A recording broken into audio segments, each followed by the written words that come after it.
Ken Curtis had one of the most beautiful singing voices in America, and he spent the best years of his career hiding it behind a hillbilly drawl that made millions of people laugh.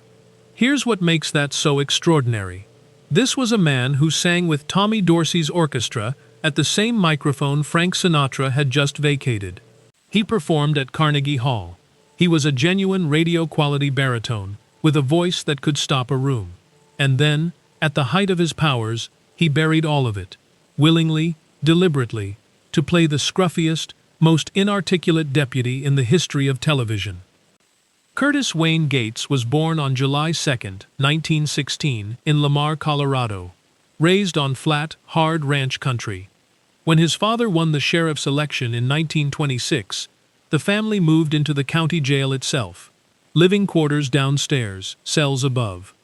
As a boy, Curtis used to carry meals up to the prisoners while his mother followed behind, holding a shotgun. That was his childhood. Dangerous men were simply a fact of daily life, just people on the other side of a door. He sang his way out. By the late 1930s, he'd made it to Los Angeles as a staff singer at NBC Radio.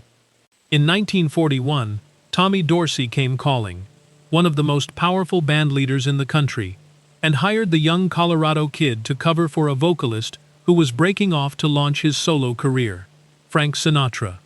The permanent replacement came later, but for a period, a jailhouse boy from the Colorado Plains stood in the exact spot Sinatra had just left. That is not a small thing. He went on to join the Sons of the Pioneers, the legendary singing cowboy group Roy Rogers had helped found, and recorded music that defined the sound of the American West. Carnegie Hall. Sold-out crowds. A voice people paid real money to hear. Then came Hollywood, and with it a marriage in 1952 to Barbara Ford, daughter of director John Ford, the towering figure behind some of the greatest westerns ever made. The connection opened doors. Curtis appeared in films like The Searchers, alongside John Wayne. But some accounts from Ford's biographers suggest Curtis worked hard to stay in the director's favor, running errands, making himself constantly available, doing whatever it took to belong to that world. The marriage ended in 1964. When it did, so did that chapter of his life. What survived was the accident. On the set of The Searchers, between takes, Curtis had started clowning around in a thick backwoods drawl, a voice he'd built from memory, based on a cedar cutter named Cedar Jack, who used to end up drunk in his father's jail. John Ford heard it, liked it, and told him to use it on camera. Years later, when Gunsmoke needed a new deputy after Dennis Weaver left, that same voice became Festus Haggen, and Ken Curtis played him for 11 years, across more than 300 episodes. Nobody in that audience knew he'd sung at Carnegie Hall.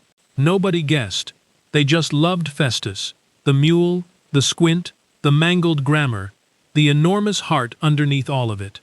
He died on April 28, 1991. His ashes were scattered across the Colorado flatlands he'd spent his whole life escaping. In the end, he went home. The question worth sitting with is this: was it a loss that the world never got to hear his real voice? Or was it actually the bravest thing a performer can do, choose to be loved over being admired? If that story stays with you, hit like and subscribe. There are more lives like this one worth remembering.